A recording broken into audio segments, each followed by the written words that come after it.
टाठो बच्चों अस्सलामु अलैकुम वरहमतुल्लाहि वबरकातुहू। उम्मीद छम कि अल्लाह ताला सिंद फजल करम सत ٲسِو तुई बच वारकार अल्लाह ताला थैनो सलामत। टाठो बच्चों 8वीं जमात हंद बापत छुस बह कौशर जबान कौशर किताबि हुंद हवाई जहाजुक सबक युस छु तमिक ब्याख हिस्स तह पेश करान। तुह थयु सबकस कुन जोन बह पर सबक। हवाई जहाज बनन ब्रोह युदवै गुब्बार बाजी सठा तरक्की कर्मच अमा पोज तोत न इंसान अथ कोबुहस मज हेकान थवित। गुब्बार हवाहस मातहत आसान योर कुन हवा चलहे तोर कुन वुडहे गुब्बार ते। गुब्बारस मज बहन वलिस न अथ रोख फिरनुक ताकत। सठा सोचन सरन पत बनोख अख पख।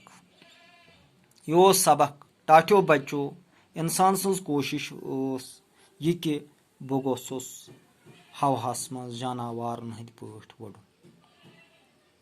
इंसान सठा मजबूर अमिस वख गसान जाये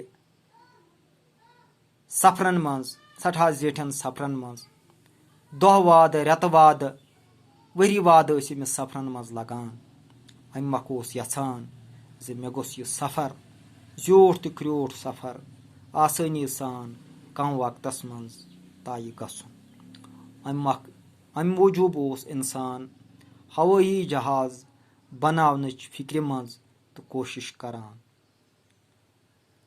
तो यत तानथ हवाई जहाज बनने यानी पन्ने कोशिश मज वन इंसान कामयाब गनी मगर कोशिश जारी।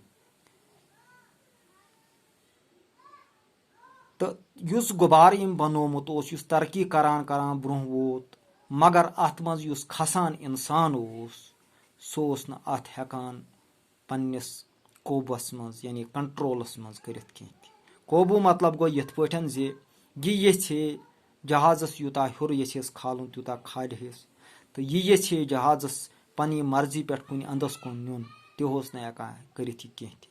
यह यथ साइडस कुन यथ तरफस कुन हवा पकान यह गुब्बार तुकन तथ हवा दक दित तुकन पकनान यह न बीस अंदस कुन हेकान पकित कहीं।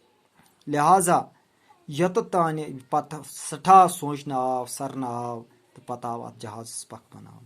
लिहाजा अमुक मकसद यह इंसान गो हवाई जहाज मज यानी सह चीज बनावनस मज कामयाब युस न ब्रोह दुनियाहस मज कुन इंसान ये कोशिश कर हेकान करित यह न बेयो इंसानो कोरमुत आसि।